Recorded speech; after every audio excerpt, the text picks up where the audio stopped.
And so we're back to the table, and Chris Maduka joins us this morning. Good morning, Chris. Happy Tuesday to you. Good morning, Charles. I can see you're in very high spirit.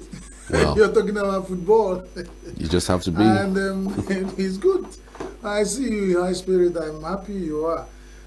Would have wished we were talking about Super Eagles or something more local, more close home, so that we can align and put a hand and associate with that. The Super Eagles may not even go for the World Cup, so I mean I can associate with. So you're giving Arsenal up on Super Eagles? Well, yeah, well, I would want them to surprise me to qualify for the World Cup, but as it stands right now, I'm not. Okay. Well, you entitled to opinion. I'm just saying the patriotism that has waned over in Nigeria. It's not just in football, across the border, and the leaders are not interested. We're just talking about 2027. And 2027 will come and go. Nigeria will remain. Absolutely. No matter how you want it. So let's start looking for maybe some element of patriotism for our dear nation, Nigeria. Absolutely. Well, let's start with Tribune. Tribune says PDP, Delta, jumping of sheep. You know, they said they just want to be in limelight after about 10 years of being in opposition. If you look at it very well, you know, there must be something you tell a woman when you want to take her to bed as a man. There must be something you'll be saying. If Deltans want to be clear, want to line up what they have lost from being with PDP in the last 12 years or so. And when they were there, I've never had anybody counting Delta State as being in opposition. It's just that their governors are elected on the platform of another party. And then, why should they say they don't want to be no longer in opposition? There was a time the PDP was at the central power. What the people of Delta State, did they go over to some states who were in other parties to call them opposition people? We are just talking politically. And when politicians are talking in Nigeria, there are some people that do not take them serious. So I count this one as one of those political talk. Since they've jumped the ship, there must be all this talk is to mend the mind of people they have disappointed. For the other state to be in that structure of PDP for that long, it means there was something they were getting. And suddenly, you come on board and feel that jumping ship is to carry people. It's political. Mere political talk doesn't hold water.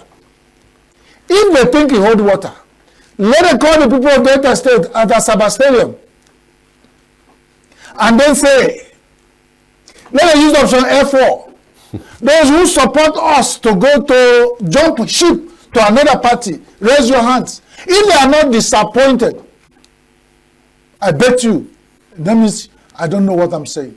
So these ones, they have the opportunity of, disappointing people, and they want to, we cannot face Tinubu in 2027 to work against him, Delta governor.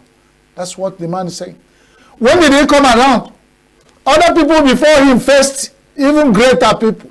And now he came along, he cannot face Tinubu. That's why I said he has to say something. I wish he would succeed in convincing the people. And that's what he has started doing. This is what I call face mending. So I wish them good luck. I mean, I don't even have anything at stake there. Yeah, I mean, any state governor, as it were, as we are talking now.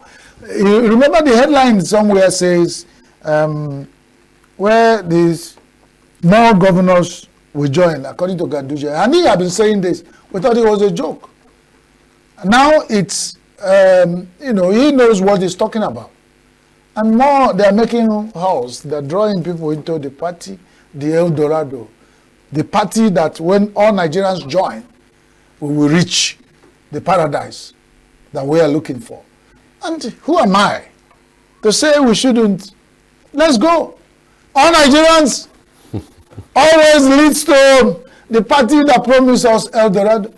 But is there any gain from, parties or states joining the party that's at the federal level? Is there an extra money that's given to those who align with the federal? That's where Nigeria indirectly telling the world that they're not practicing democracy, that they're just deceiving themselves. Why go all that hog to create constitution and allow the political parties to come on board? And then why? What makes them think that the people who created this and that works in developed countries, what makes them think that they don't know right? Why are we clearly making sure that we do not grow? You know what it means that we sit here, you are talking and say democracy. The beauty of it, you say your own, I say my own, we talk about it. If you convince me, we go. Nobody has killed anybody or fought anybody in that regard. But in the issue where we become politically sentimental and emotionally moved, and all the structure of Nigeria is directed in one, so how are you talking about? We have had countries where we borrowed this robe we call the parliamentary democracy. And we won't come here and start using dua. Those people under Bioma tell us. Those ones who carry their sewing machine on the shoulders and be knocking their scissors. They call them all Bioma. To sew the clothes we borrowed. And people who are wearing those clothes are just moving majestically, moving along. Nigeria go and borrow the clothes, come here, put it on, and you start giving it names. You have forgotten about parliamentary democracy. On mandate you stand. You start naming hurricanes that has not come, inviting it here. Hurricane has not visited Nigeria once. You have given it to Tinubu. You baptized evil with a president of name of Nigeria. You think you are doing well? You are talking politics. The spirit of hurricane will visit Nigeria. And let you not visit because, the name they're giving the hurricane, it's a powerful name. If you have met Tinubu in politics, you know he's a powerful man. But for you to go and give hurricane the name of our president, and that is a strong, powerful politician, when hurricane will visit these politicians, let nobody blame God. Because so trouble go to sleep. In Yanga, politicians go and work it out. They've given him name. The other day I didn't want to use the name, but this morning in the newspapers, we still see Hurricane Tinubu. And that means he's catching up. Mm-hmm. Hurricane Tinubu, whatever you are, I think you shouldn't leave Nigeria alone. Nigeria is not ready for hurricane at this time. Not at this time. Not at this time. Because we look at America and the countries that have faced hurricanes. We know, and they are people who are ready. They even predict it and follow it up. There are all these warnings they gave to people and evacuated people. Common flood alert in Nigeria. Nigeria has not handled. And we go looking for hurricane. And we named it Tinubu, the name of our president. It's dangerous for everything in the spirit of all things pure and holy. It is dangerous and it can smack of real hurricane. And when it comes, let none of these politicians pretend they didn't invite hurricane to come. So let's move on. The Vatican ready to go into the conclave for the election. We still have and I saw Pope what do you call it, the Nigerian veteran Archbishop Francis Arinze. Okay. He spoke. He said the election of Vatican, the Papal, the Pope is Holy Spirit driven. Mm-hmm. I want to go with him. I have no opinion. But the spirit of the prophet is controlled by the prophet. It's biblical.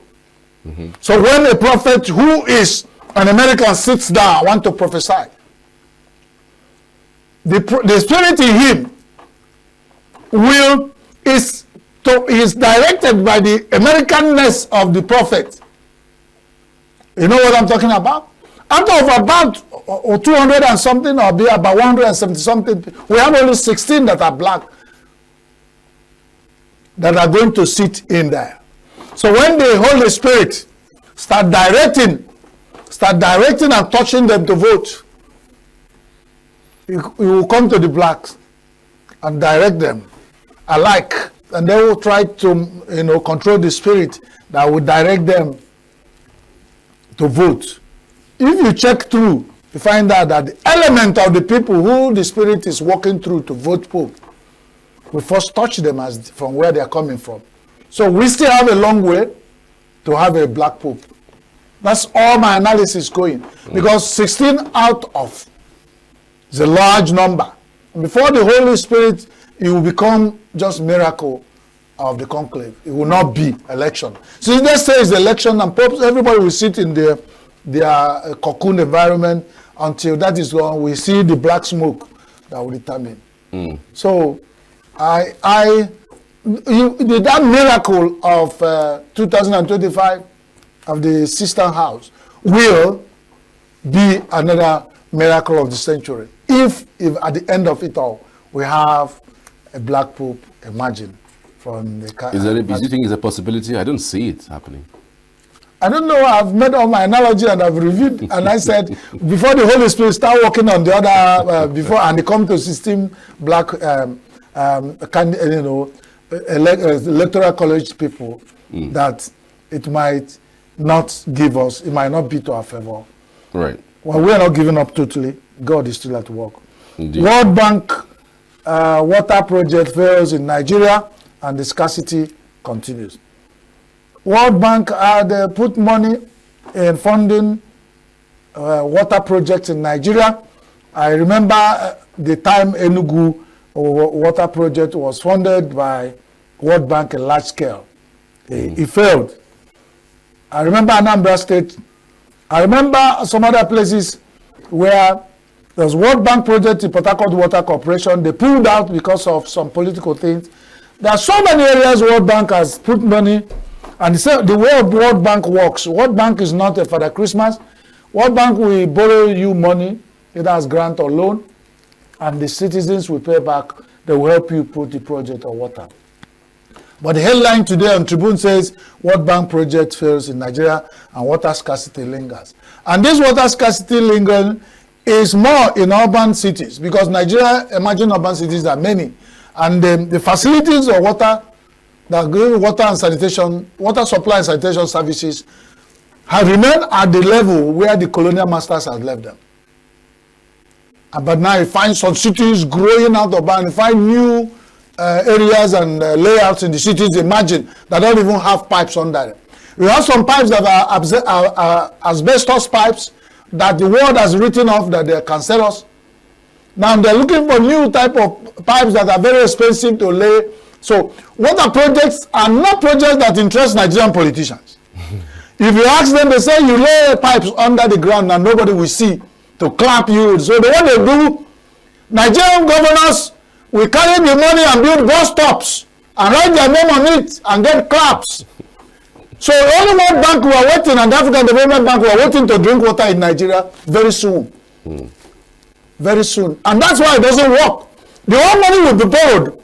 The corruption in water sector in Nigeria, the civil servants that work there, that sit down there eating kola nuts and waiting for government to pay their salaries at the end of the year, because government has refused to allow water autonomy, water sectors to work on autonomy. If you are governor, you have 9 million water to give the people. Give it to Water Corporation. Charge them to give the people that. Don't come to political platforms or restaurants. Sit down and water you and fire you.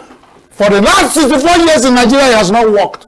Politicians should stop using water and other utilities, essential utilities, especially water, to do politics. Because they have never. So they depend on, and even when World Bank comes, some of the things that made their project fail is that the states don't bring their partnership funding. If the World Bank is bringing $300 million, they will tell the state to bring about $50 million. They will pull off. So the World Bank will try to go to the point, they will pull out. So this is part of the reason why many of the World Bank water projects failed in Nigeria. Counterpart funding They sign, they don't bring it. Or some politicians want to sit down somewhere to chop the counterpart funding without giving it. And what the World Bank wants is to present it. Because it will give them confidence that you will pay for the loans. But then, you know the people that guarantee the loans that World Bank is giving some states, Federal Ministry of Finance. So some states don't have power how the money is refunded. Whether you like it or not, the Federal Ministry of Finance has guaranteed it. So when they start talking, but that's why your allocation from Federal Ministry of Finance will be deducted from source to pay back. So some states in Nigeria are owing money they do not know about, and they will not pay it in the next 10 years. We are talking about big money. So when you say World Bank run around Nigeria funding your water, it is not free. And the people, most of them in government, do not understand this. They only see the money bring around and they chop their own and leave the rest for the generation of the states to pay. So World Water, well, the next one is Osinachi'S husband's fate determined by the court. It came out on all the dailies.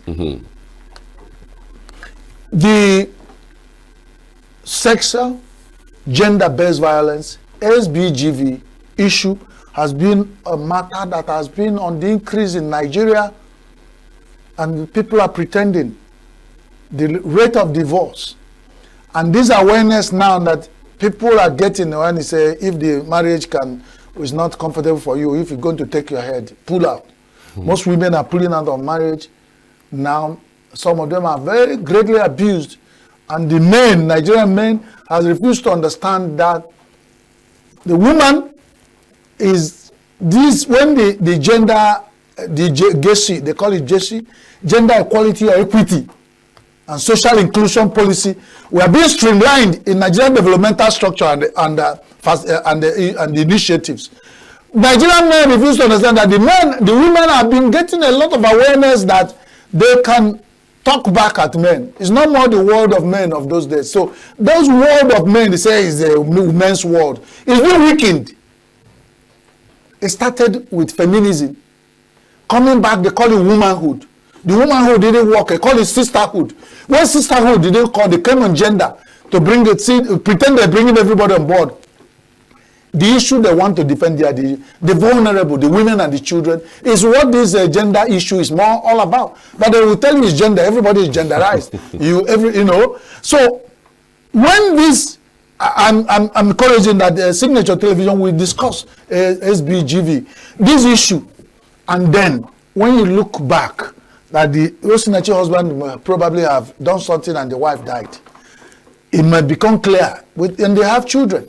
Now, if eventually the man is hung, at the court, they are determined it still leave room for appeal. Somebody said there's still room for appeal. Yeah. But as you stand now, he is on the condemned cell in the prisons. So until appeal is gotten, he is going to die. But when you look after the Igbo say, "Eni ozu eni onuma," Osinachi'S soul, rest in peace, God bless her. And then now, is it really okay to hang the husband who is going to take care of the two children they left behind? These are some of the things you look through. You find out that when Nigerians start taking this sexually based violence, sexually and gender-based violence, HGBV, in our homes, that is going to be better for us. Let's not wave it away. So, diaspora voting. INEC said they are pushing for security agencies, yes, and the diaspora voting. Yes, they are pushing for the people to. They are pushing for it to be constitutionally, embedded. And if they are serious, we should have done this, because Nigerians in diaspora has been there even before we got independence. I wonder why we are writing the Constitution of Nigeria and the statutes that establish INEC, that wouldn't remember that we have a large chunk of Nigerians. Now we are going to start. You know what it means? Before INEC, we push for the Constitution, for diaspora voting to go into Constitution. Before they will push to remove the power of the president not to appoint Rex, it is going to take time. Because it's like, you know, when you want to talk to your papa, when those days you were small, and you know, you can't look for your father directly into the house, because the man who is going to talk to the presidency, push, has been appointed by the presidency. And after appointing you, you come and stand against the person who appointed you and said, remove the power to appoint the rec. Do this, and you know, we have to have a miraculous National Assembly to pick this up. I don't think it's what INEC can do, because INEC will just be talking from both sides of their mouth. They don't have the power, when we look at the way we operate in Nigeria, to do this. Right. We're almost out of time. NNPCL under fire as Warri refinery collapses again. After about 80-something billion. How much is that, Charles? $897 million. $897 million put in a Warri refinery, and it fails again. Is that money not enough to build the kind of refinery Dangote built? Must we be putting salt inside the ocean? Who do this to Nigeria? This amount of money put to revamp Warri refinery, it flops the second time. And they say Warri, when I say Warri is under fire, I thought it was that the place caught just literally is all. I didn't know it's corruption fire that is burning them.